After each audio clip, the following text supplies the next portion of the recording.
साथियों नमस्कार, मैं आर के अमोल 24 चैनल पर आपका हार्दिक स्वागत है।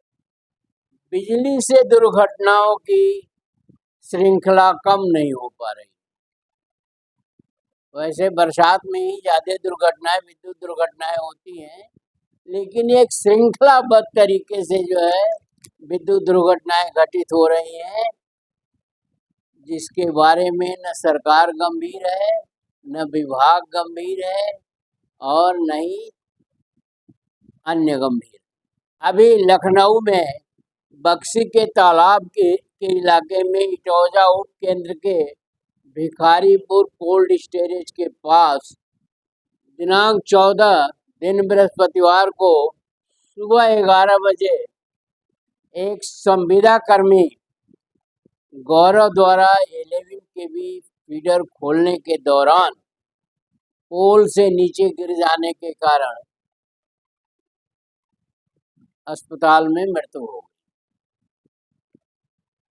लाइन चालू थी, शटडाउन नहीं लिया गया।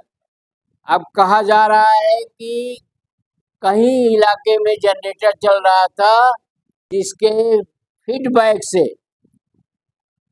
करंट आ गई तारों में और उसकी मृत्यु हो गई। लेकिन ये गलत बताया जा रहा है, क्योंकि जनरेटर में एक चेंज ओवर स्विच लगा रहता है, जिससे बिजली के जनरेटर से लाइन में और लाइन से बिजली का जाने का कोई मतलब नहीं है। निश्चित रूप से चेंज ओवर स्विच लगा होगा, और अगर चेंज ओवर स्विच नहीं लगा है तो बिजली चलेगी ही नहीं, जनरेटर और दोनों की सप्लाई की।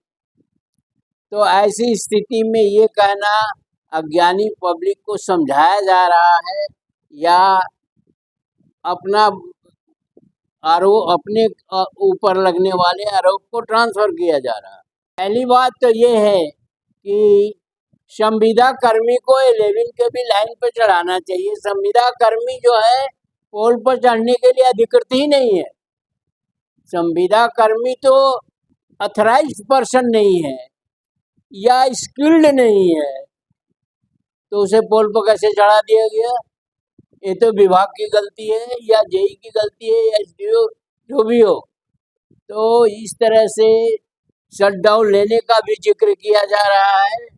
तो इस तरह से इसमें विभाग की स्पष्ट लापरवाही है और संविदा कर्मी को पोल पर नहीं चढ़ाना चाहिए, और अगर पोल पर चढ़ा हो तो उसे सेफ्टी उपकरण नहीं दिए गए या प्रॉपर तरीके से शटडाउन लेकर नहीं चढ़ाया गया।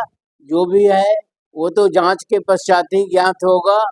उसमें लोगों के बयान वयान होंगे या जो कुछ भी होगा, साइट विजिट भी होगा। तो इस तरह से गड़बड़ियाँ तो हैं।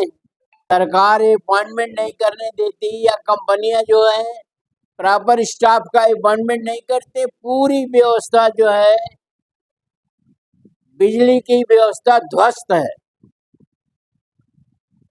न सरकार उस पर ध्यान दे रही है, न प्रशासनिक अधिकारी ध्यान दे रहे हैं, न विभाग ध्यान दे रहा है, न ही बिजली मंत्री ध्यान दे रहे हैं। बिजली मंत्री से शिकायत करो तो जय श्री राम कहते हैं और चल देते हैं। हनुमान जी का गुणगान करने लगते हैं। ये जय श्री राम और हनुमान कहाँ कहाँ इस्तेमाल होंगे? बिजली में नहीं इस्तेमाल हो सकते। बिजली बहुत खतरनाक चीज है, और बिजली का जय श्री राम या हनुमान से कुछ लेना देना नहीं है। प्रशासन या राजनीति का कोई आदमी जय हनुमान का पाठ करते हुए बिजली की लाइन पकड़ ले चलते हुए, देखे क्या होता है। तो एक तो इस देश में ढोंग पाखंड आडंबर का बहुत बड़ा बोलबाला है। लोग कब तक जो है समझदार होंगे या वास्तविकता का उनको ज्ञान होगा, समझ से परे है। इसमें लापरवाही के खिलाफ प्रदर्शन भी हुए हैं। फिर उन्हें आश्वासन मिला है कि परिवार के आदमी को नौकरी मिलेगी, मुआवजा मिलेगी, जो कुछ भी मिलेगा। कब तक मिलता है, कब तक जांच होती है, कब तक क्या होता है, ये तो समय बताएगा। लेकिन गौरव तो है इस दुनिया से चले गए, और मैं नहीं समझ पा रहा हूँ कि गौरव की उम्र भी कम होगी, उनकी क्या लायबिलिटीज है, उनका क्या पारिवारिक ऋण है या क्या स्थिति है ये तो नहीं पता, लेकिन इस तरह की घटनाएं सरकार की, प्रशासन की, विभाग की स्पष्ट लापरवाही निश्चित करती है। दूसरी घटना के बारे में बताएं। गोसाईगंज के जलौधी गांव में ट्रांसफार्मर का फेस ठीक करते समय करंट लगने से संविदा कर्मी जितेंद्र यादव की घटना घटित हुई। खंबे से वो गिर गए और घटनास्थल से जो सूचना प्राप्त हो रही है उसके अनुसार यहाँ भी संविदा कर्मी की लापरवाही नहीं है बल्कि लापरवाही विभाग की है। संविदा कर्मी से हाई टेंशन लाइनों पर काम कराना बिल्कुल ही गलत है। उसके लिए स्किल्ड आदमी ही चाहिए। तो लाइनमैन के अतिरिक्त जो है 11 केवी लाइन पर काम करने के लिए लाइनमैन ही जो है अधिकृत है। शट डाउन देने के लिए जेई जो है संबंधित जेई जिम्मेदार है। यहाँ संदीप कुमार जो ऑपरेटर के पद पर हैं उनके द्वारा लाइन का शट डाउन दिया गया और जब शट डाउन दिया गया तो दुर्घटना कैसे हो गई। तो जितेंद्र यादव का कहना है कि मैंने फ़ोन करके संदीप को फ़ोन करके ये बताया था कि 11 केवी की लाइन काट दें, लेकिन अगर लाइन कटी थी तो कैसे घटना हो गई। इसके मतलब ये स्पष्ट है कि लाइन नहीं काटी गई थी, स्पष्ट लापरवाही हुई थी और ये जिम्मेदारी जेई की बनती है। तो इस तरह घटनाओं की बाढ़ से बरसात के दिनों में अक्सर घटनाएं घटित होती हैं क्योंकि शिकायतें बहुत रहती हैं, लाइनों का ब्रेकडाउन बहुत होता है, पोल और खंभे भीगे रहते हैं तो उनमें भीगे कंडीशन में करंट आने की अंधेरा तमाम कारण है। लेकिन सबसे बड़ा कारण ये है कि विभाग द्वारा समुचित जो है स्टाफ की नियुक्ति न किया जाना, अनट्रेंड लोगों से काम कराया जाना, सुरक्षा उपकरण नहीं दिए जाना, रबड़ के दस्ताने, लाइनों की अर्थिंग और रबड़ के जूते, रस्सी उपकरण है जो विभाग में है ही नहीं या उसे दिया नहीं जाता या कर्मचारी को मजबूर नहीं किया जाता कि वो लेकर के ही जाए ताकि दुर्घटना न हो। लाइनों की चेन अर्थिंग भी कराई जानी चाहिए जिससे कि अगर कहीं कोई गलती से लाइन चालू है तो वो ट्रिप हो जाए। तो इस तरह से अनेकों गलतियां हैं और सरकार जैसे चलती है वैसे विभाग चलते हैं। सरकारें गंभीर नहीं है किसी भी मामले में और सरकारें केवल राजनीति करती हैं। सरकार में बैठे हुए लोगों को केवल सत्ता चाहिए, 50 पुलिस वाले चाहिए, सुरक्षा चाहिए, मतलब दिखावा और शो कि हम मंत्री हैं, हम मुख्यमंत्री हैं, हम ये मंत्री हैं, हम वो हैं, हम मामला है। और इसी तरह से प्रशासन विभाग का है।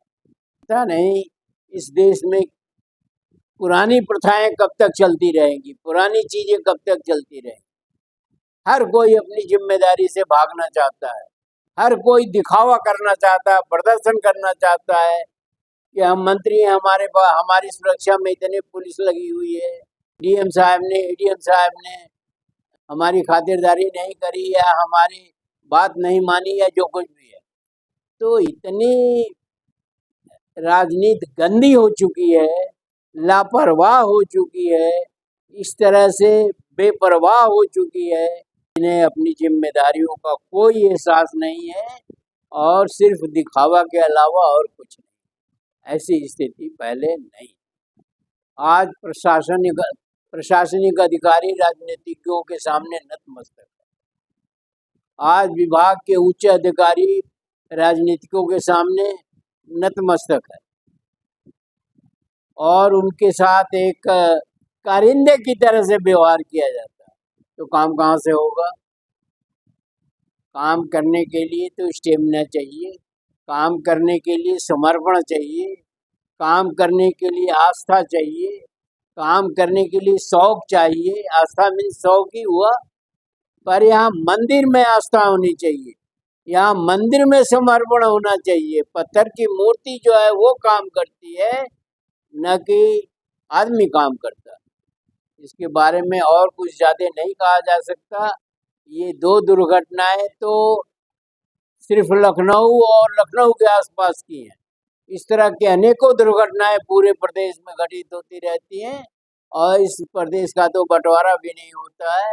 ये प्रदेश इतना लंबा चौड़ा है कि यहाँ की व्यवस्था जो है हमेशा चरमराई रहती है। तो इतना तो हो सकता है कि इस प्रदेश को 4 हिस्सों में बांट दिया जाए, या 5 हिस्सों में बांट दिया जाए, या 3 हिस्सों में बांट दिया जाए, ताकि व्यवस्था सही हो सके।